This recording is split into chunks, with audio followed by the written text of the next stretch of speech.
In this video, we'll be talking about renal failure and why this phenomenon seems to happen in COVID-19. We'll talk a little bit about the different theories as to the causes for COVID-19 related renal failure, and then think a little bit about how we can diagnose the different causes of renal failure, and by diagnosing them, we'll be able to think about appropriate treatments. In order to understand what the potential causes for renal failure in COVID-19 are, it is important to think about what the kidney does, how the kidney functions, and then think about how COVID-19 infection itself, the SARS-CoV-2 virus, can affect all the different parts of the kidney function to manifest itself as renal failure. I think this is a useful graphical picture just to indicate just how wide the number of roles and functions of the kidney are. It goes beyond just producing urine in the body. There are endocrine functions. So there are multiple different hormones that are produced in the kidneys. One of the most important ones is something called EPO. Erythropoietin is a hormone that's produced by the kidney itself, and it stimulates the bone marrow to produce red cells. So, if you don't have enough erythropoietin, the bone marrow itself doesn't produce as many red cells, and therefore you become anemic. And that's why patients with chronic kidney disease often come in with an anemia that needs to be treated. And a lot of patients can be given synthetic or man-made produced erythropoietin, which can then stimulate the bone marrow to keep producing red blood cells and therefore treat the anemia. The thing that we're most familiar with the kidney is the control of fluid and solutes. What happens is that the blood comes in through the renal artery, goes into the kidney, gets effectively sieved or filtered out, and all the toxins, all the excess amounts of salts get kept in the urine and then excreted, and the filtered, normalized blood with all the right amounts of solutes and salts then gets absorbed back into the renal vein and goes back into the body. So you can imagine that if the kidneys start to fail, you stop getting rid of as much water. And because you start accumulating water, you start to become puffy, you become edematous. And the reason is because there's too much water in the body, too much water in the blood cells, in the blood vessels themselves, and therefore you get leaking of fluid out of the blood vessels and into the tissue. So people start to become very swollen. Similarly, the different salts in the body can start to become imbalanced, and this can be really dangerous. One salt in particular, which the kidneys are very key at trying to get rid of, is potassium. There's a lot of potassium in cells, so the intracellular potassium level is high. However, the extracellular, or the amount of potassium in the blood vessels themselves, is very low. If the amount of potassium in the blood starts to go up, then cells that are sensitive to potassium, like the heart, start to malfunction. And when they malfunction, they can start causing arrhythmias or funny rhythms of the heart. And sometimes those funny rhythms can manifest in the heart itself stopping, because it can go into very fast heart rates or very slow heart rates, both of which stop blood from flowing around the body and cause cardiac arrest. So it's really important that we control the amount of fluid in the body, but also just as important that we control the amount of salts in the body. The kidneys are vital to blood pressure control. It is one of the main mechanisms by which the body controls the blood pressure, and blood pressure is really important. If you don't have a high enough pressure, you're not going to force blood through the different tissues. And if you don't force enough blood through tissues, they don't get enough oxygen and glucose, the two things that the cells need to live. And by not getting enough of those, they can become damaged or even die. So adequate blood pressure is really important. The kidneys themselves are very clever, because what they can do is they can sense the amount of blood coming into the kidney, and if it starts to drop, then the kidney says, oh well, there's probably not enough pressure, we need to increase the blood pressure to increase the amount of flow in the tissues, And so at that point, it'll release various different hormones and enzymes to try and constrict up blood vessels and to increase the blood pressure by forcing more blood into the inner part of the body. But if that fails, what can happen is the kidneys just constantly aren't getting enough blood in because the cells themselves are getting damaged. So it's releasing signals saying, oh, I'm damaged, I'm not getting enough blood. Even though the process might not be blood supply, it might be that the virus itself is damaging the cells. But the kidney doesn't know that. All these inflammatory mediators are being released into the kidney matrix, and therefore the kidney reacts by saying, well, we need to increase blood pressure. Which is why, interestingly, what we're seeing with some of the patients with SARS-CoV-2 is that their blood pressures are normal to even a little bit high. It's a little bit more nuanced than that, because the SARS-CoV-2 virus itself, the way in which it gets into cells is by attaching to a specific receptor called the ACE2 receptor. The interesting thing about the ACE2 receptor is that it's found a lot in the kidney. So you can imagine that if there's a lot of this receptor, and this is the receptor that sucks in the virus into the cell, you can imagine that the cells of the kidney are going to be particularly prone to getting the coronavirus and getting it into the cells and therefore damaging the function of the kidney cells. Acid base is really important. Now, if you think back to your learning about enzymes are needed to catalyze all reactions in the body. They're a vital part of normal function of the body. And enzymes themselves work in a very specific environment. If the pH is too high, i.e. they're too alkali, or the pH is too low, i.e. acidic, then the enzymes just stop working as well. So patients with severe acidosis generally tend to not have good body function and their organs start to fail. The kidneys work by producing bicarbonate, which is an alkali, and it can neutralize the acids that are produced in the body through metabolism. The kidney is also very clever because it can excrete into the urine acids, organic acids. And by doing so, it can also control the pH and make sure that the body doesn't go towards its natural tendency of becoming more and more acidic. But if the kidneys fail, then what you find is that you can't excrete these organic acids, you're not producing as much bicarbonate, and therefore the blood pH starts to drop. You become more and more acidic. And so it's really important for acid-base balance. One thing that's vital in considering renal failure in patients in hospital is their ability to actually remove and to metabolize drugs. The vast majority of drugs, to some part, are excreted in the kidneys. So if you start developing renal failure, what you can develop is an accumulation of drug because it's just not being gotten rid of in the body. Now, if you imagine, when you give a drug, you give a specific dose because any more than that can harm the patient. However, if the kidneys have failed and you keep giving the same amount of drug, what happens is that the amount of the drug in the body just starts to accumulate. It gets more and more and more. So patients can get quite severe problems and consequences of effectively a drug overdose. Even though the dose that you give each time is the right amount, it's accumulating up in the patient's body because they can't get rid of it, because the kidney itself is not functioning properly. And the final thing that's vital to kidneys is that they get rid of waste products. One of the main waste products is something called urea, a compound that's the breakdown of proteins. And in the body, there's always proteins being formed and then being broken down. You need urea to be gotten rid of because what it can do is accumulate in different tissues. And just like with salt, it can draw water in. So if you've got a very high urea level, what can happen is it can sit in the brain, suck in water, and cause the brain to swell, and therefore cause something called uremia.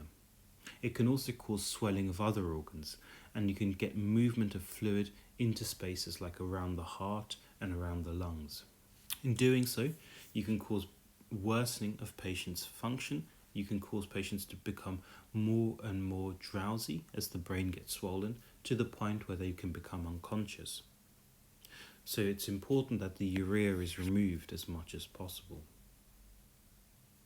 So you can see that there's a huge number of roles of the kidney. And so you can also see that if the kidney stops working so well, then we can get into a whole load of trouble. It's worth just stopping and thinking a little bit about how the kidney works, specifically when thinking about water control, so the amount of fluid in the body, and the control of solutes. This is the different salts like sodium and potassium and hydrogen ions, chloride ions, bicarbonate. Now you may remember this from having learnt about the kidney before. The kidney essentially is quite simple in the way that it's set up. You have a renal artery that brings blood into the kidney.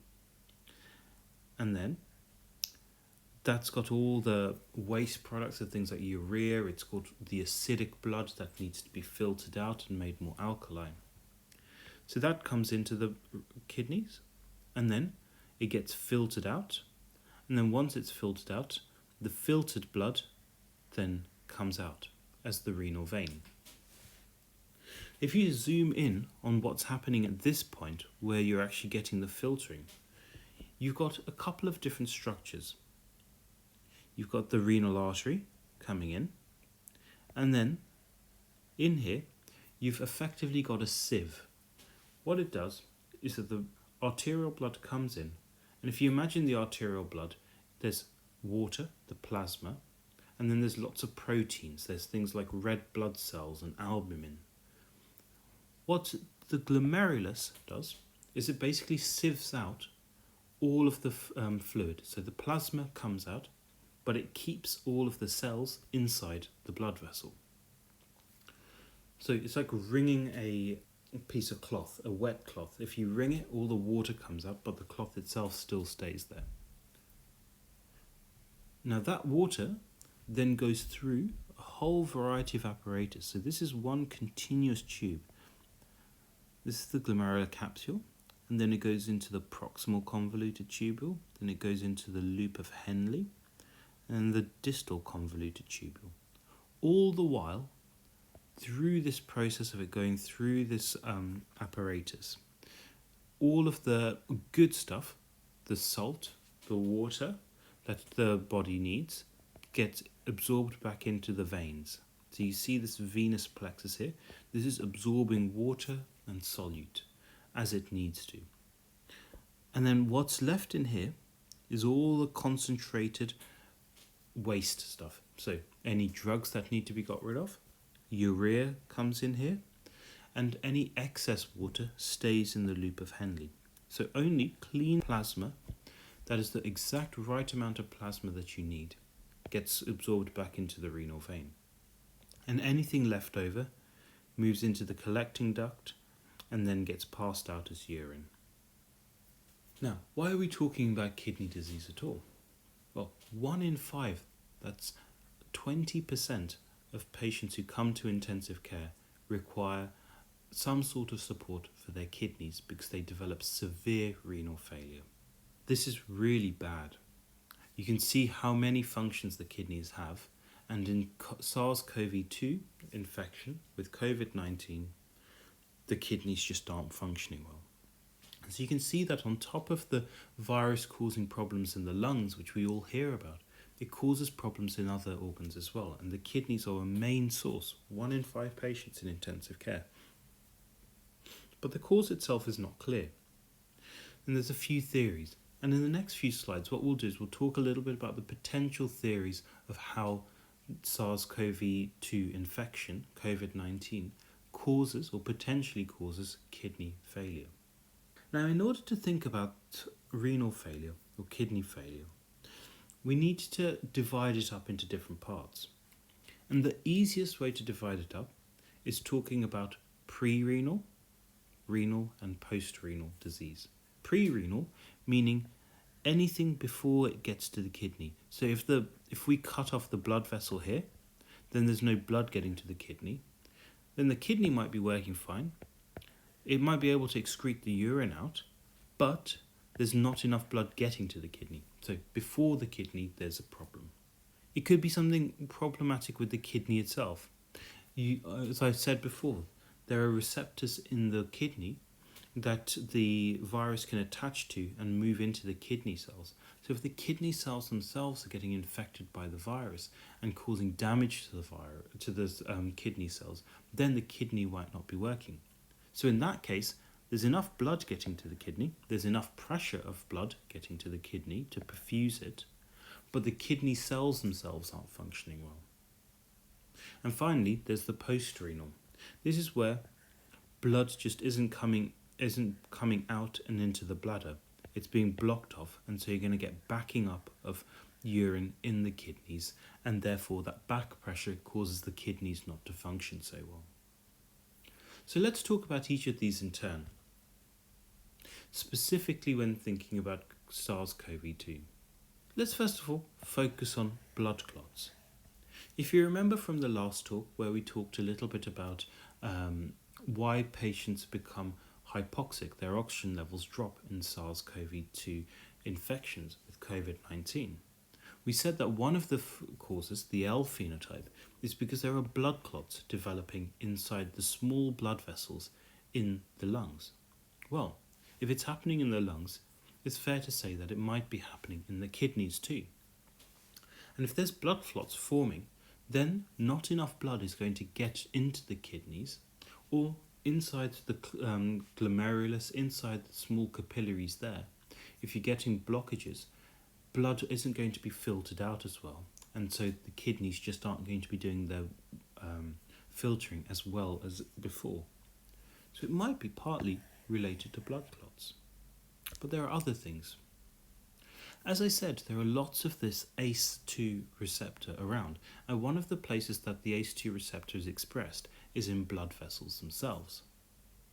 And the blood vessel itself has got a vessel wall that you can see here.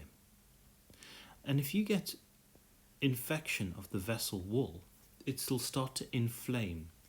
And so you can get what we call a vasculitis, where if you imagine this starts to inflame up, this wall here and this wall here, it'll start to swell. And as it starts to swell, can you see how this area, the lumen, starts to get smaller? And so less blood is able to flow through the kidneys. And because less blood is able to flow through the kidneys, there's going to be less filtering of the blood. And one of the questions is, at what level is this happening? Could it be happening at the big blood vessels? So is the aorta getting swollen? Or is it the smaller arteries or arterioles that are getting swollen? Or potentially even the capillary, which even though it doesn't have a muscular wall, if it's getting inflamed, it's one cell, then it's going to be harder for the plasma to flow through the capillary wall and to be filtered. So vasculitis may well be part of the reason why these patients are developing renal failure. And certainly there's a lot of cases of patients with quite weird and wonderful skin rashes that look very much like a vasculitic rash. And so if it's happening on the skin, it stands to reason that it might happen inside the kidneys themselves. Early on in the SARS-CoV-2 infection, COVID-19 disease, we were hearing stories of people's hearts failing and them developing a condition called a myocarditis. What a myocarditis is where if you have a look at the muscle wall of the heart, it actually gets inflamed. The infection itself gets into the muscle, starts to make it inflamed. And so if you imagine the heart as just a pump, if the bits of the pump are starting to get inflamed and swollen, it just won't pump as well. So the heart itself can start to get swollen. If you look at the normal heart compared to the myocarditic heart, you can see it's much bigger because it's just swelling up with fluid because it can't pump it out. And the muscle wall is nice and thick here in the normal heart. And in the myocarditic heart, it's starting to become thin and overstretched. And what can happen with the heart not functioning well, if it's not pumping well, is that again, not enough blood will be reaching the kidney itself. and by not reaching the kidney, it won't be filtered, and therefore again, you're going to get renal failure because you're going to get an accumulation of the toxins that the kidney would otherwise normally excrete. Now I want you to think back to the last time you were really sick. You had a fever and you're feeling really unwell. You imagine yourself sweating. You imagine yourself too unwell to go downstairs and get a cup of water. So often, patients who have severe infections end up dehydrated. Well, dehydration itself can also cause kidney disease and damage, because if you imagine the amount of water in the blood is reduced because you're sweating, you're not drinking enough, and therefore your kidneys have to try and keep in as much water as possible, and there's not enough blood flowing through the kidneys, then you can also get renal failure. And so some of the renal failure that we see in SARS-CoV-2 infections with COVID-19 disease is actually related to just not drinking enough. And so you can see the pictures of patients when they first come in, having an IV drip being put in and having fluids given. Part of that is to correct the dehydration that most patients have. Now, I want you to imagine yourself running. When you run, what happens to your skin? It starts to get red. Why does it become red? Well, you get dilation of all of the blood vessels in the skin, and so you move blood from the inside of your body to the outside. Why do you do that? Well, it's to try and release heat. We talked about enzymes. They're very sensitive to the pH inside the body. Well, they're also really sensitive to temperature. If the temperature gets too hot or too cold, the enzymes don't work. And so in infection, what happens is that you raise your body temperature to try and reduce the replication rate of a virus. But by raising your body temperature, your blood vessels in the skin start to dilate up. Well, by dilating up, you're going to be moving blood from the inside of your body, the blood that would otherwise go to your kidneys and to your gut, and it gets moved out into the skin. So again, you're going to reduce the amount of blood flowing to your kidneys. So this may also contribute towards the renal failure that we're seeing with SARS-CoV-2 infection. It might be very similar to that you get to pneumonias and other things as well. But there's more to SARS-CoV-2 infection than just that pre-renal cause. This is a picture of the glomerulus. So this bit here, the collecting capsule, Bowman's capsule, see here, the space, and then all of the capillaries. This is what a normal one looks like, a ball of capillaries, and then the collecting stuff around, and all the plasma gets moved out from the capillaries into the collecting duct. Now, I want you to have a look at this. This is something called a glomerular nephritis. Can you see? This has got lots more of these purple dots around. These purple dots are nuclei. So these are lots of cells that have infiltrated into this space. You can see them even here compared to that. There's lots of cells that have infiltrated. These infiltrating cells are neutrophils. And what's happened is that something has triggered an immune reaction, and then that's causing all of these white cells to come in because there's something bad here. And this causes damage to the glomerulus and to the Bowman's capsule. And so the filtering ability of the glomerulus reduces, and so again, you can get renal failure. I said that one of the ways in which the SARS-CoV-2 virus infects a cell is by attaching to the ACE receptor. Well, there's lots of ACE receptor around here. And so you're going to get lots of virus infecting these cells, and infected cells are destroyed by neutrophils. And so the neutrophils are detecting these infected cells and saying, oh, hey, all of these cells need to be destroyed. But by destroying these cells, you're going to be destroying a part of the functioning bit of the kidney.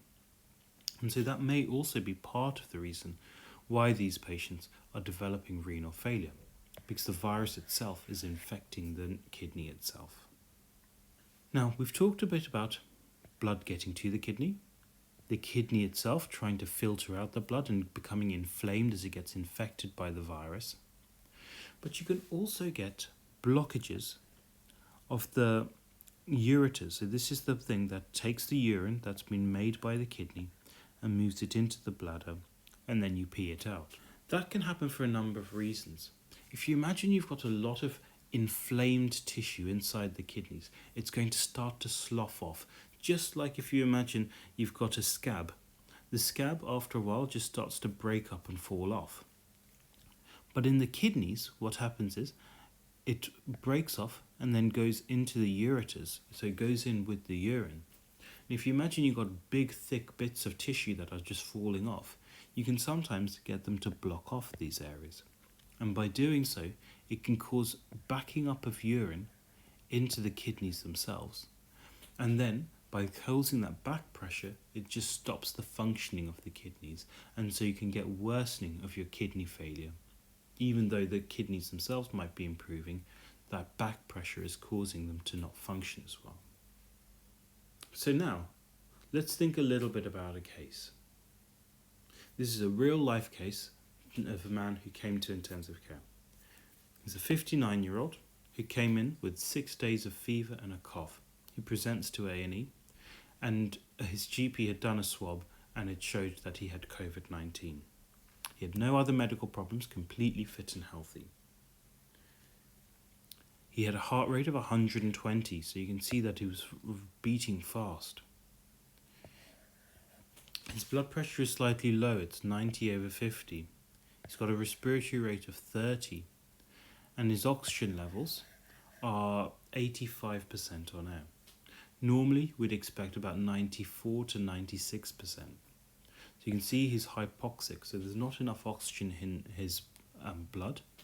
Again, not enough oxygen in the blood means not enough oxygen reaching the kidneys, so that in and of itself is probably going to damage them. You can see that his blood pressure is a little low. He might be dehydrated, and again, that might cause not enough blood to get to the kidneys and therefore worsen his kidney failure. You can see he's breathing really quickly. So 30 breaths per minute, that's 1 breath every 2 seconds. Try it yourself at home. Try and take a breath in every 2 seconds, looking at a clock.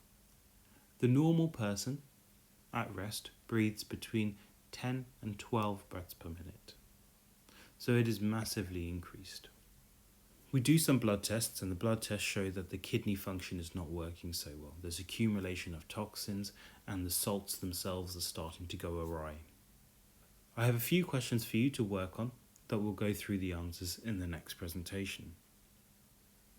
The first question is, we've got this patient now who's come in, this 59-year-old. We talked a little bit about the causes of pre-renal failure. Now, how could you diagnose it? What tests can you imagine that we could do to look to see whether enough blood is getting to the kidneys and whether the vessels themselves are inflamed?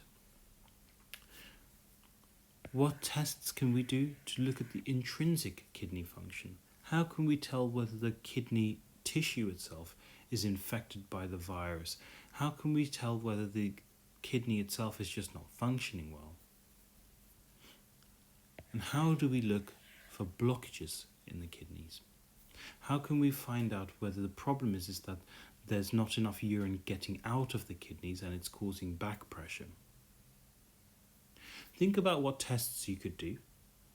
And these are exactly the tests that we do in hospital when patients come in, and the tests that we would have done to this patient when they came in with acute renal failure. And in the next talk, we'll go through some of the different bedside tests, some of the more advanced tests, some of the imaging that we do to try and diagnose these patients with renal failure so that we can make sure we treat them appropriately and get their kidneys functioning again.